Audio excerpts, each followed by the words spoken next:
أعوذ بالله من الشيطان الرجيم. بسم الله الرحمن الرحيم. الحمد لله رب العالمين، والصلاة والسلام على أشرف الأنبياء والمرسلين سيدنا محمد وعلى آله وصحبه أجمعين. رب اشرح لي صدري ويسر لي أمري واحلل عقدة من لساني يفقهوا قولي. سبحانك لا علم لنا إلا ما علمتنا إنك أنت العليم الحكيم والحمد لله رب العالمين. Muslimin, muslimat yang mungkin berada di sebalik tirai biru ni, yang saya doakan semuanya muslimin dan muslimat dalam kebaikan dan keafiatan, insya-Allah, amin ya rabbal alamin.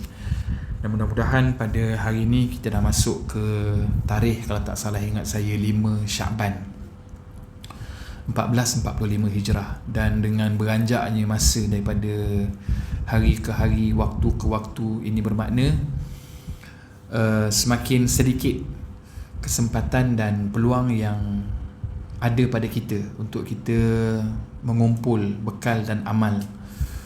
Firman Allah Subhanahu wa taala, a'udzubillahi minasyaitonirrajim, wa tazawwadu fa inna khairaz zadi taqwa wattaquni ya ulil albab. Hendaklah kita mencari bekal, dan contoh kalau kita bekerja hari ini pun tak lain tak bukan mesti ada nawaitu dan juga tujuan kerja kita ni untuk mencari bekalan, simpanan, orang kata simpanan hari tua. Walaupun ada di kalangan kita yang kita kenal tak dan tua pun dah dijemput oleh Allah Subhanahu taala, tapi nak juga cita-cita kita ni untuk hari tua. Tak apa tuan-tuan, perempuan tak salah. Sebab itu kita punya perancangan, perancangan ni kita kena merancang. Kita kena usaha. Jangan mentang-mentang bila kita dengar ustaz kata mati ni pasti tak kira tua muda, la yastakhiruna sa'ata wa la yastaqdimun, kita pun kata malas aku nak usaha, kok mana pun mati juga. Jangan tuan-tuan. Kalau Allah takdirkan kita hidup sampai umur tuan-tuan yang saya kata pertemuan yang lepas 120 tahun, tak ke jam, tak ada duit, jadi maknanya usaha tak kena usaha, ikhtiar tak kena ikhtiar. Selebih kita serah pada Allah Subhanahu taala. Sama juga sakit pening, kita jumpa doktor, jumpa perawat dan seumpamanya. Tak boleh biar, walaupun kita tak tahu apa natijah ataupun ending kepada sakit ataupun hidup kita, tapi atas kapasiti dan dasar manusia, wajib usaha, wajib ikhtiar. Jadi saya nak beritahu ni, kalau untuk urusan dunia kita, maka kita bertungkus lumus, termasuk saya pun mencari nafkah, nak kena kita ada anak, ada keluarga, ada family, ada komitmen, tanggungjawab dan sebagainya sebagai khalifatullah atas muka bumi ini. Jadi kok mana pun kena orang kata ada simpanan sedikit sebanyak, paling tidak kalau emergency tabung ayam tu boleh pecah lah, tapi maknanya daripada sisi yang lain, begitu juga dengan urusan akhirat kita. Urusan akhirat kita ni makna terlebih-lebih lagi kalau kita hidup kat dunia ni. Saya pun lupa kita boleh buat pengeluaran KWSP rasanya umur berapa, 50 ke 55 untuk first time, lepas tu umur 60 bersara wajib tu dah boleh keluar semua sekali, tak? Tapi itu orang kata ada dia punya limitation, punya umur. Jaranglah orang sekarang hidup boleh sampai 100 tahun. Saya rasa kalau dapat 90, 95 tu dah kira bertuah sangat, tapi untuk tujuan dunia ni kita ada saving. Akhirat yang tak ada kesudahannya, kita akan khalidina fiha abada. Kita akan hidup di dunia akhirat itu, di alam akhirat itu sampai bila-bila, infinity. Ceritanya tak berpenghujung, ceritanya tak berkesudahan sampai bila-bila. Jadi sama-sama kita berusaha mencari amal, bekal. Mudah-mudahan apa yang kita usahakan, apa yang kita ikhtiarkan ini sedikit sebanyak, mudah-mudahan Allah Subhanahu wa taala iktiraf sebagai salah satu daripada bekal dan amal-amal saleh di sisinya, insya-Allah, amin ya rabbal alamin. Okey, hari ni saya nak cerita berkenaan dengan, alang-alang kita cerita bab bekal, bab saving, bab simpanan, backup plan, saya nak share dengan sidang jemaah sekalian berkenaan dengan satu hadis Nabi sallallahu alaihi wasallam yang diriwayatkan daripada Abu Sa'id Al-Khudri radhiyallahu anhu. Nabi pernah cerita pada kita, pernah share dengan kita satu situasi dan keadaan di akhirat, yang mana Nabi kata dekat akhirat nanti Bila semua orang dah selesai urusan masing-masing, maknanya dah selesai bab syurganya, dah selesai bab nerakanya, ni dah cerita dah jauh dah ni, dah pergi dah jauh dah lepas mahsyar, sudah dah tu, sudah mizan sudah, kemudian apa lagi, haud telaga Nabi pun sudah, kemudian apa lagi yang antara yang kritikal, sirat, titi tu, kalau dalam lagu ekspedisi tu titian perjalanan, maknanya perjalanan kita tu nak sampai. Dah lepas daripada sirat, maka itulah perjalanan terakhir kita, ujian terakhir, sama ada kita lepas ke syurga ataupun ke neraka. Okey, kita biasa dengar ahli neraka ni merungut-rungut, tak puas hati. Sebenarnya Nabi kata ahli syurga ni pun dia ada rungutan dia sendiri, dan rungutan itu, rungutan kita panggil apalah, rungutan, keluhan, komplain pada Allah Subhanahu Wa Taala. Maka ahli syurga kata, Rabbana ikhwanuna kanu yusalluna ma'ana wa yasumuna ma'ana wa yahujjuna ma'ana fa adkhaltahumun nar. Ahli syurga ni, dia dah syok dah dalam syurga tu. Tapi dalam syok-syok di dalam syurga tu, ahli syurga ni mempersoal ataupun mengeluh, komplain dengan Allah Subhanahu Wa Taala. Ya Allah, ya Tuhan kami dah rasa syok dan rasa best dalam syurga ni. Alhamdulillah, terima kasih lah ya Allah atas kurniaan, nikmat, anugerah ni. Terima kasih banyak lah ya Allah. Cuma ada benda kami nak tanya ni ya Allah. Ikhwanuna kanu yusalluna ma'ana. Dulu masa kami hidup di dunia, ini satu benda yang Nabi nak explain pada kita. Sebenarnya bila kita dah berada di alam akhirat, dia start di barzakh lagi sebenarnya, dalam kubur, sampai kita di mahsyar, sampai ke syurga, ke neraka. Sebenarnya ingatan dan memori kita tu dikembalikan oleh Allah Subhanahu Wa Taala. Saya dah cerita pada pertemuan yang sudah. Jadi Nabi nak ajar, nak sampaikan pada kita, sebenar-benarnya kita akan ingat setiap apa pengalaman, memori, kenangan, sama ada yang best ataupun yang tak best tentang dunia. Kita ingat dulu kita pernah kena buang kerja masa Covid, bawa Grab, jual kari pap, jual kuih, macam-macam. Semua tu akan ingat balik. Dulu pernah nak mengorat orang, nak minang tak dapat, orang reject sebab gaji tak cukup, macam-macam. Semua tu sidang jemaah yang saya kasih sekalian akan ingat balik. Termasuk geng-geng yang ahli syurga kata ni, kanu yusalluna ma'ana. Ada kawan-kawan kami yang semayang dengan kami. Ni kita ni yang sama-sama salat dengan kami dulu, tarawih sama-sama, semayang zuhur di basement. Ini basement berapa? 1, 2, 3. 1 B1 sama-sama. Kemudian ada yang dah habis kerja di sini, balik ke qaryah masing-masing, rumah masing-masing, semayang di surau dan masjid sama-sama. Kemudian itu satu part, satu kumpulan, satu grup. Wa yasumuna ma'ana. Satu grup lagi, ya Allah, kami dulu geng puasa sama-sama. Puasa Ramadan memang itu semua orang puasa lah. Ni geng-geng puasa sunat ni, yang rajin. Biasa kalau dalam pemerhatian dan pengalaman saya lah, sidang jemaah sekalian, biasa yang rajin puasa sunat ni, rajin ni lelaki pun rajin, tapi perempuan bagi saya ekstra rajin. Ni memang saya jumpa dalam satu qaryah saya di Hulu Kelang, geng-geng muslimat. Dia ada satu grup puasa sunat, yang mana grup puasa sunat ni, dia nama grup WhatsApp dia tu geng puasa sunat taman sekian-sekian-sekian. Dia ada dia punya grup WhatsApp tu. Puan tu share pada saya, dia punya peserta dalam tu ada dalam 22-23 orang, yang mana dia akan sentiasa remind sesama sendiri. Dia akan ingat sesama sendiri, Isnin ni puasa, Khamis ni puasa, Kemudian ada puasa kalau bulan-bulan yang special macam bulan Muharram sebagai contoh. Kita ada puasa bulan Muharram ni, puasa Tasu'a dan puasa Ashura. Puasa 9 Muharram, puasa 10 Muharram. Dia ada puasa-puasa hari bid, hari putih pada bulan Islam. 13, 14, 15 hari bulan. Dan ada puasa-puasa yang lain lah.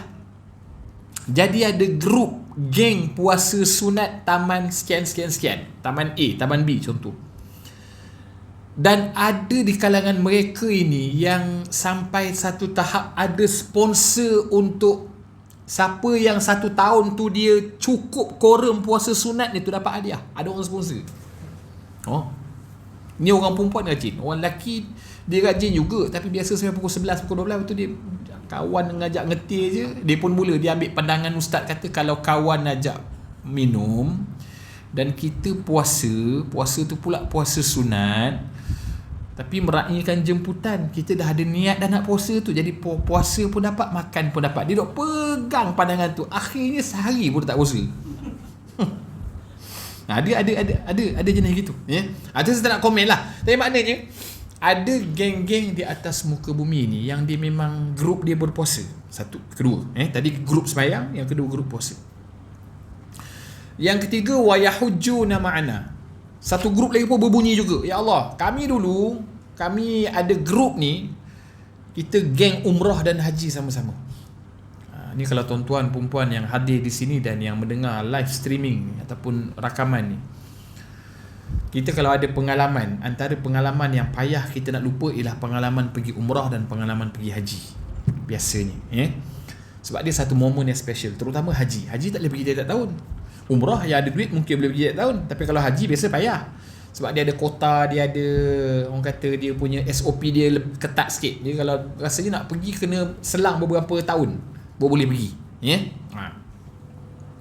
Jadi memori pergi haji ni terutamanya wa yahujjuna ma'ana, yang geng-geng pergi haji biasa akan kuat. Contoh macam abah saya pernah pergi haji. Abah dengan umi saya lah, abah dengan mak saya, mak dengan ayah saya. Dan dia orang ada grup ni, grup muassasah sekian haji tahun berapa.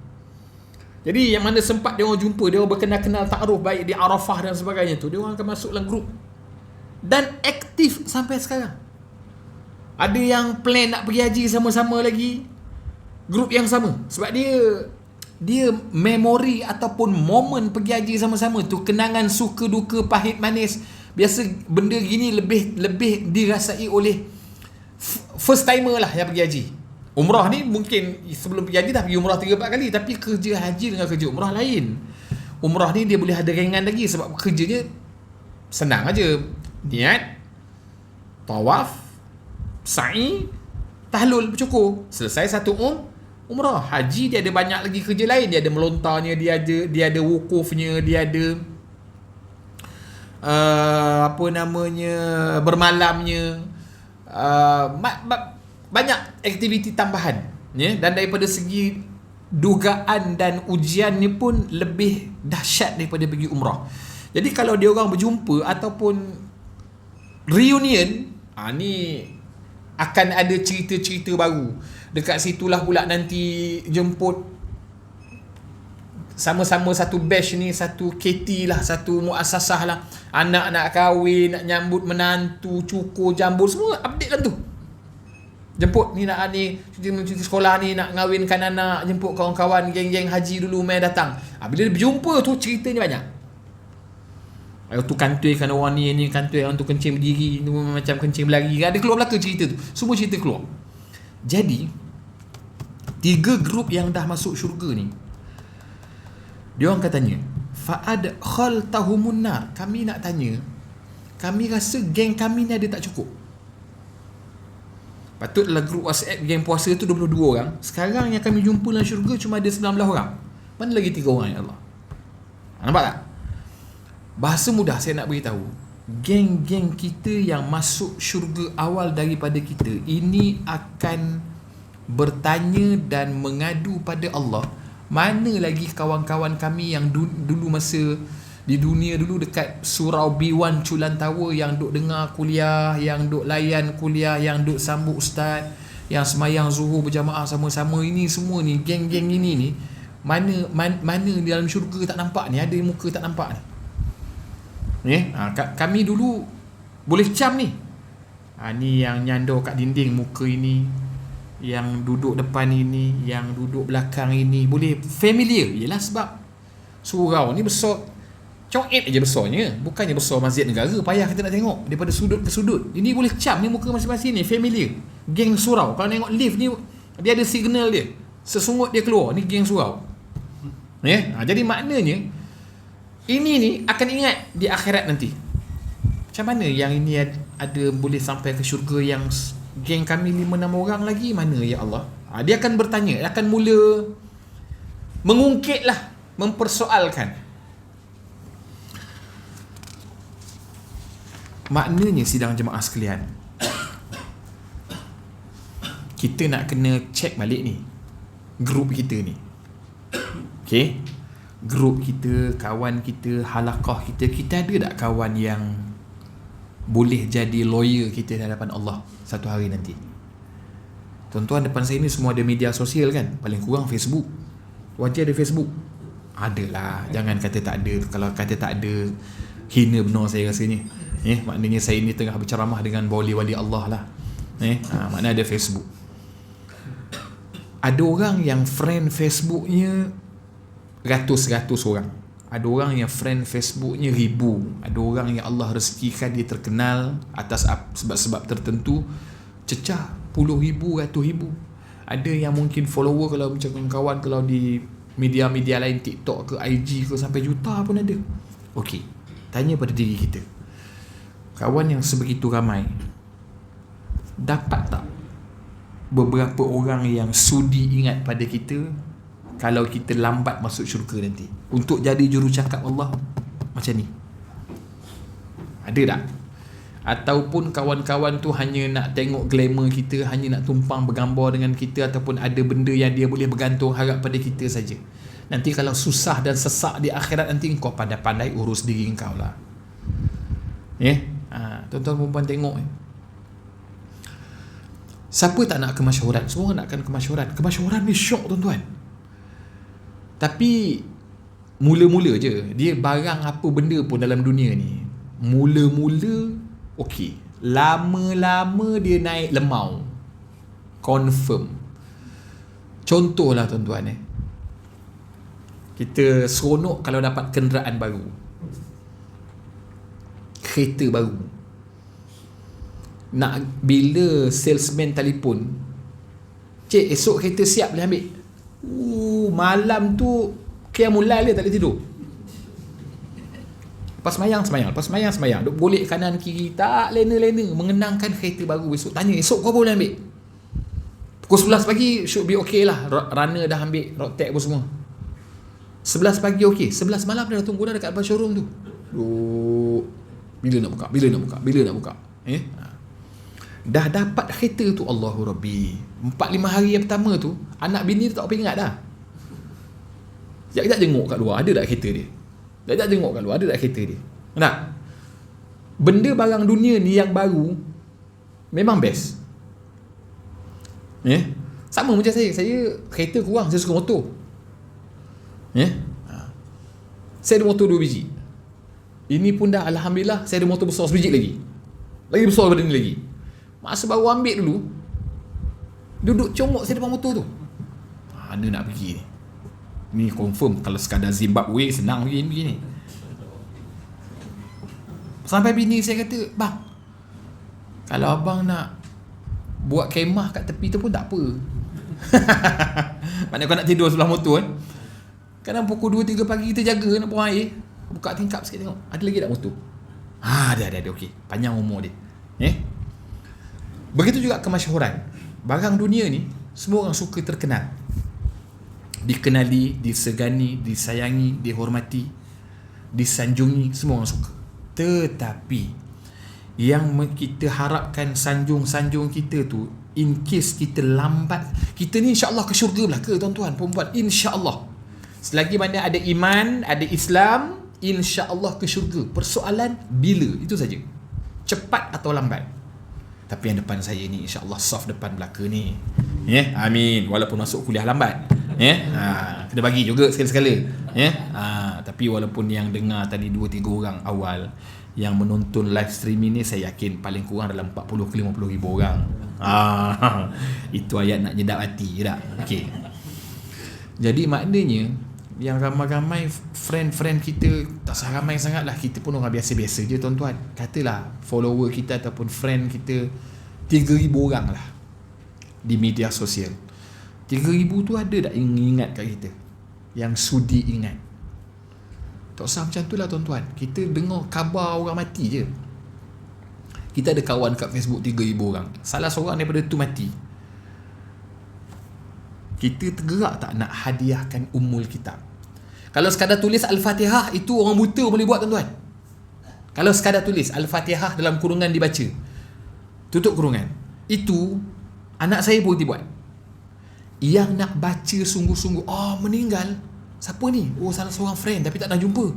Bismillahirrahmanirrahim, Alhamdulillahirrahmanirrahim, Ar-Rahmanirrahim sampai waladhdallin. Ya Allah, ada pahala untuk bacaan Fatihah ni, hadiahkan kepada kawan online aku yang meninggal, tak sempat jumpa tapi selalu berbalas-balas komen, hadiah untuk dia ya Allah. Tuan-tuan, kalau kita yang hidup ni, yang tengah dengar ni, tak buat begitu pada kawan online kita yang meninggal, jangan harap kalau kita mati nanti ada orang nak buat macam tu dengan kita. Sifirnya gitu je, very easy. Jadi kalau kawan begitu kita tak ada, kena cari bagi ada tuan-tuan, supaya dapat syafaat. Sebab sama-sama kita ni tak tahu siapa yang dulu, siapa yang kemudian. Dapat kawan yang boleh fight, boleh berhujah dengan Allah. Ya Allah, kami alhamdulillah dah seronok, terima kasihlah masukkan dalam syurga. Tapi geng surau B1 Culan Tower ni biasa ada dalam 15 orang. Ni yang baru masuk 10 orang dalam syurga ni, lagi 5. Kami tak cukup quorum ni, mana lagi 5? Tentu 5 orang lagi tu kalau tak ke syurga ke mana tuan-tuan? Neraka lah, dia ujung tu 2 je. Jangan kata kalau tak ada dekat syurga, agaknya ke pavilion agaknya ya Allah. Tak adalah tuan-tuan, dia 2 je. Endingnya 2 je. Tak nampak di syurga, cari list nama syurga, tekan nama keywordnya, tak ada. Kesana lah tu. Qal fayaqulullahu ta'ala idhabu fa akhriju man araftuhum minhum. Kan confirm ke neraka. Allah kata okey lah,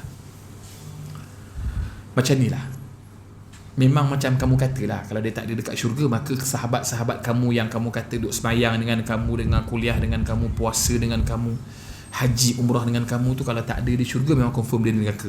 Idhabu fa akhriju man araftuhum minhum. Kamu pergi ke neraka, slow talk dengan malaikat Malik, bagi tahu aku bagi izin, pergi buat kawat cam, mana kawan-kawan kamu tu, man araftuhum minhum, mana kamu kenal, bawa keluar. Nampak tak tuan-tuan? Allah kata mana kamu kenal, bawa keluar cepat-cepat. Ini tengah nak bagi diskaun sangat-sangat ni. Kan sekarang kan saya tak nak sentuh detail, saya cuma nak sentuh sikit buat contoh. Kan sekarang orang sibuk hal isu pengampunan seseorang VVIP tu, gaduh-gaduh. Okey, tinggal kat situ. Ini Allah punya garanti pengampunan ni, pengampunan penuh. Yang dah masuk neraka tu, Allah kata bawa keluar mana yang kamu kenal, yang kamu kata geng surau apa semua dulu, geng iftar jama'i tu, buka puasa berjemaah, bawa keluar. Memang aku nak bagi. Fayatunahum fayarifunahum bisuwarihim faminhum man akhazathunna an-nar ila ansafis saqain. Allahu akbar. Maka bila Allah kata gitu, berduyun-duyun lah yang geng-geng syurga ni meninggalkan syurga masing-masing, pergi ke neraka, dan mereka nampak ada kawan-kawan yang mereka kenal dulu, api neraka sudah membakar pada kadar betis dan peha mereka. Ya, makna sampai tahap kawan yang diorang sama-sama kenal di dunia dulu, bukan baru masuk neraka, dah kena bakar dah pun. Dah sampai ada yang dipanggil istilahnya Saqafain, betis ni dah kena bakar dah, bawah ke atas dah nak naik dah api tu.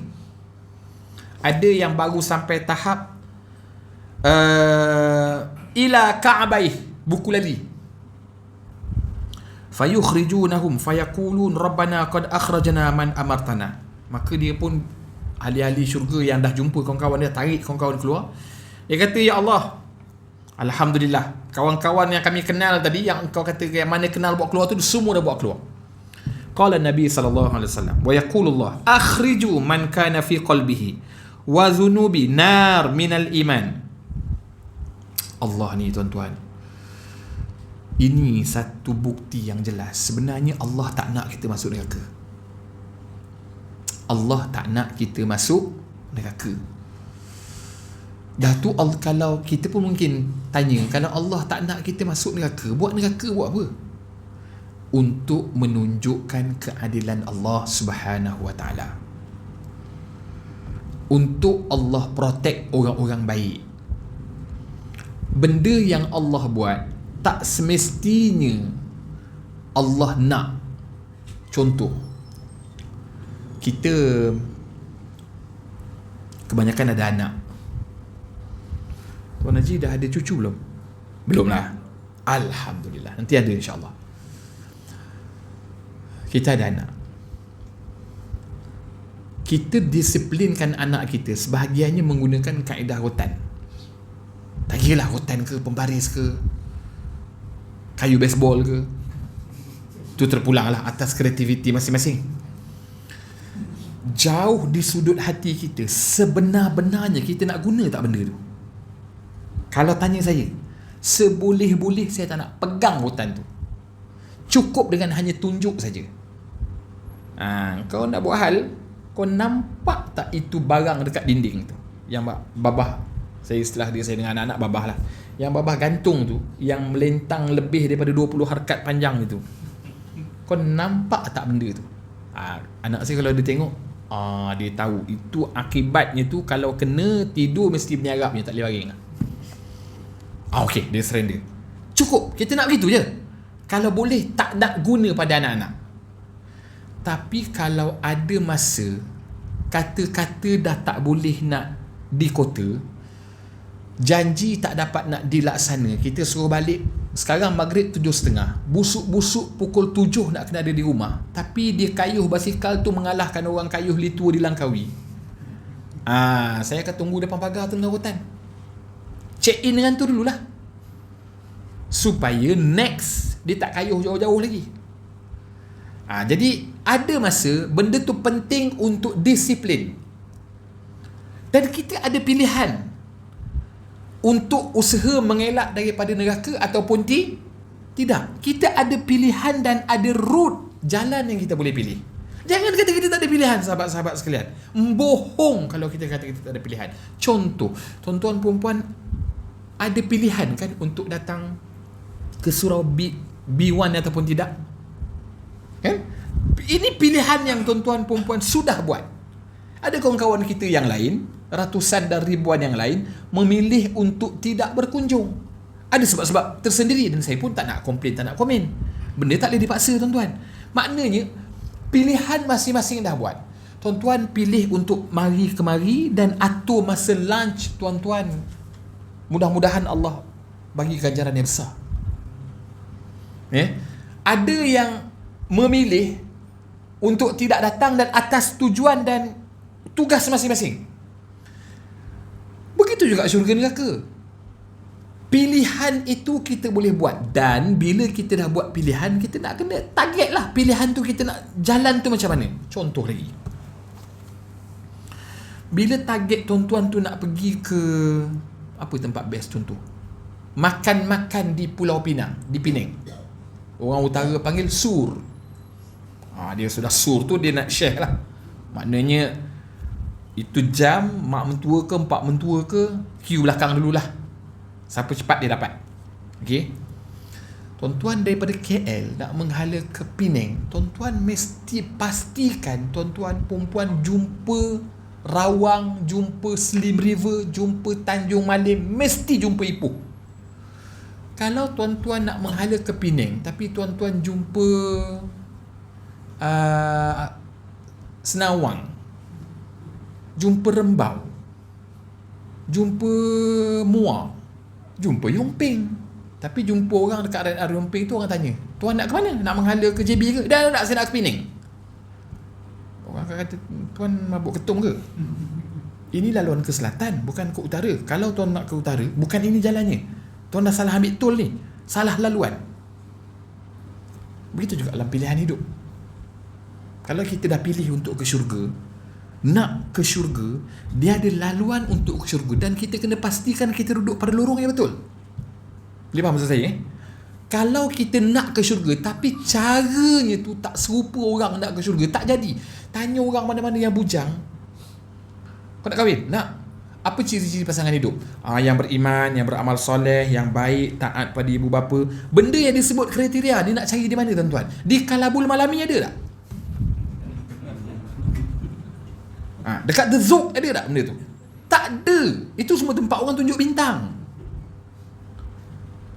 Yang malam masih muda, Tuan Haji. Tapi kau nak cari yang taat, yang baik, dia nak kena tengok tempat lah. Tidaklah semestinya kata di sini pun ada kurang, termasuk saya. Tidaklah kata kita semua ni perfect, tapi kriteria tu ada di sini. Tuan-tuan perempuan nak cari jam yang tuan-tuan dapat duit KWSP bersara, umur dah 60, KWSP ada 1 juta contoh. Ini semua kan orang pembesar Quraisy belaka. Tak? Ada 1 juta untuk reward diri, nak beli Rolex lah, Rolex yang original. Busuk lebih kurang 50 ke 60 ribu seutas jam Rolex untuk reward diri. Duit ada 1 juta lebih, apa ada hal. Kalau bini tanya, cakap je fake. Kan biasa buat tu kan. Apa pakai Rolex? Tak ada, fake, AAA punya, baru 200. Ya, cuba bilang, tengok tak tengok tak semai hajat 60 hari. Tuan-tuan nak cari Rolex yang original, tuan-tuan jumpa tak dekat pasar-pasar malam Bazar Ramadan, ataupun dekat apa namanya, tempat-tempat yang low class lah, dengan izin saya cakap. Tuan-tuan takkan jumpa. Tak jumpa dekat Plaza Imbi tu. Tuan-tuan nak kena pergi dekat Pavilion, dekat KLCC. Itu tempat barang baik dan original ada. Kita nak jumpa orang baik, kena make sure tempat kita pergi tu ada potensi orang baik ada. Kalau dekat Kalabul Malami, mungkinlah, saya tak nafikan mungkin ada orang yang satu hari nanti dia akan berubah, tapi risikonya tetap ada. Di sini insya-Allah lah. Jangan tuan-tuan jangan kata dekat saya habis kuliah ni nak minum arak. Tak adalah tuan-tuan, muka orang surau kan. Takkanlah lepas ni apa, cadang nak bersinar kejap ustaz dekat basement tu, lepas tu minum arak. Gitu pula. Kami belum tentu baik datang sini. Dah lah, maknanya kita tahu tempat ini potensi orang baik tu ada. Sikit-sikit punya hal, ada dosa, terpalit, terlajak, terbabas. Itu tuan-tuan jangan sembang lah. Saya pun terbabas tuan-tuan. Saya bukan yang datang ni, nama saya masih manusia. Bukannya kategori Jibril ataupun namanya Mikail. Tak. Ini saya masih manusia. Ada rasa sendak, ada tersalah, ada tersilap. Saya duduk atas, tuan-tuan duduk bawah. Tak semesti saya mulia pada tuan-tuan. Saya memimpin halaqah saja. Kadang-kadang kalau tak kena gaya, macam kita kata awal tadi lah, silap-silap tuan-tuan perempuan masuk syurga awal sikit pada saya, kalau tak kena gaya. Jadi maknanya sidang jemaah sekalian, Allah memang nak keluarkan bukti. Allah nak kita jadi baik, masuk syurga. Dan Allah cipta neraka tu bukan untuk kita, tapi untuk orang yang tidak beriman kepada Allah SWT. Sebab tu akhir ending kepada hidup kita semuanya akan balik ke syurga. Cuma tak nak lama, dan kalau boleh tak nak singgah ke neraka tu. Jangan tuan-tuan perempuan buat main-main. Sekarang dekat media sosial ramai orang bergurau bab syurga neraka kan. Jangan tuan-tuan perempuan, itu bukan bahan gurauan. Para sahabat Nabi radhiyallahu alaihim ajmain, bila Nabi sebut pasal neraka tuan-tuan, pitam, pengsan. Abdurrahman bin Auf, Zaid bin Thabit, Zaid bin Harithah sebut Pasal azab neraka, api tu ada masa warna biru, ada masa warna hitam, berpeluh-peluh dari dia orang ni. Azab neraka, malaikat keluarkan cakar dan kuku yang tajam. Sahabat-sahabat dia dengar, pengsan. Ada yang pengsan, takut menggigil badan. Itu mereka yang nampak Nabi. Dan Nabi doa, sahabat-sahabat ni baik belaka masuk syurga. Kita usah kata nampak, mimpi pun belum tentu. Tapi boleh main-main bab syurga, bab neraka. Ada yang satu, saya pernah tengok orang bergurau di media sosial. Dia bergurau, dia buat macam live, sembang live ni. Dia kata kurang lebih gini lah, saya buat ayat ajuk mungkin tak tepat seperti mana dia cakap, tapi kurang lebih maksud dia menuju ke arah tu. Dia kata apa tau, kita orang Islam ni next nanti akan masuk syurga semua. Jadi kalau masuk neraka pun sekejap je, dia kata. Dan masuk neraka pun bukan kita seorang, ramai. Begitu cara fikirnya. Kau ingat ini macam pergi pavilion ataupun pergi Jasco, masuk ramai-ramai. Kalau pergi tu pergi holiday ramai-ramai, sedap kita buat contoh. Alah, kau takut apa travel seorang-seorang? Bukan kau seorang lah kapal terbang tu, ramai turis lain pun naik kapal terbang juga. Kau tengok je lah signboard tu, buka lah map. Itu kalau kita takut travel seorang-seorang. Ini soal masuk neraka, tuan-tuan. Neraka ni satu tempat yang seburuk-buruk tempat kembali. Walaupun kalau Allah kata okeylah, Mat, engkau masuk syurga, tapi ada dosa yang aku tak ampun, sebab dosa tu libatkan dengan manusia. Jadi kau duduklah sekejap dalam neraka ni dalam 6 bulan dah lah. Tuan-tuan, saya pernah merasa kena kuarantin di bilik hotel 14 hari masa Covid. Hotel, tuan-tuan, bukan penjara. Masa saya bertugas dengan Dr. Zul, Menteri Agama dulu, kami ada buat lawatan ke luar negara atas jemputan kerajaan Saudi, dan prosedur masa balik kena kuarantin 14 hari. Walaupun trip to trip kerajaan, G to G, tapi SOP kena ikut. Saya kena kuarantin dekat Dorset, Grand Dorset Subang. Tempat sedap, tapi 14 hari tak boleh keluar bilik. Buka je pintu bilik tu sikit, nak ambil udara luar, macam kepala kura-kura. Sekejap lagi orang yang apa dia panggil APM, apa nak, bukan APM tu, apa kawasan maritim ni, JPAM ni, apa Jabatan Pertahanan Awam, dia jaga tu, lorong tu dia jaga. Tu sebab orang kuarantin belaka tu, dia tempiknya, cik, masukkan kepala balik, kuncup balik mula saya, macam kepala kura-kura, keluar masuk, melangut dekat tingkap, tengok bawah. Kalau aku terjun pun tak apa ni kot. 14 hari, tuan-tuan. Itu kena pula bulan Ramadan. Saya pergi tu travel tu bulan Ramadan. Bulan tak puasa sikit, lepas tu masuk Ramadan.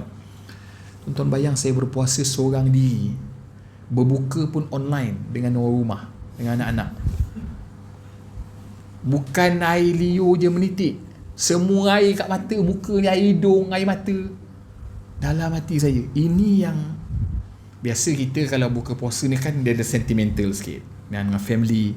Ini petugas daripada luar letak je kat atas kerusi bilik tu, kerusi luar bilik saya, kuarantin tu ada kerusi untuk letak makanan, letak situ, ketuk makanan berbuka. Hina benar rasa.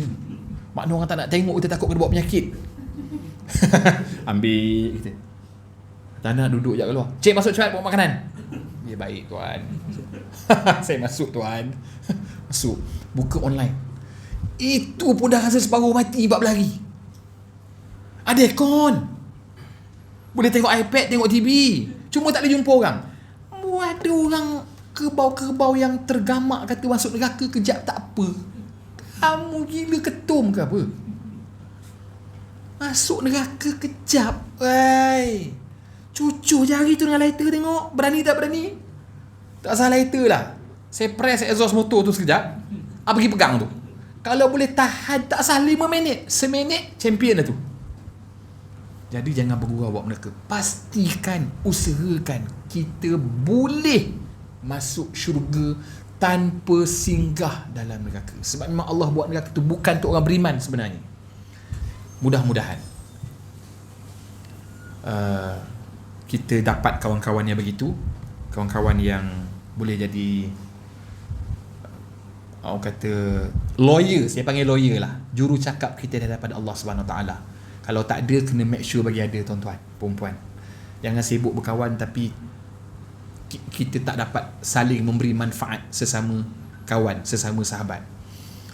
Dan mudah-mudahan kalau ini kuliah terakhir saya dengan tuan-tuan sebelum Ramadan, tak tahulah kalau kena jadi bidan terjun lagi next, wallahualam lah. Jadi saya mengucapkan selamat berpuasa, dan mudah-mudahan Allah Subhanahu Wa Taala menganugerahkan kepada kita kesihatan, keafiatan dan juga kebaikan untuk kita meneruskan amal ibadah di bulan Ramadan. Dan mudah-mudahan Allah Subhanahu Wa Taala temukan ini semua, ini insya-Allah bukan hanya keluarga saya di Culan Tower ni saja, tapi keluarga kita bersama di syurga nanti insya-Allah. Amin ya rabbal alamin. Aqul qawli hadza astaghfirullahal azim li wa lakum. Assalamualaikum warahmatullahi wabarakatuh.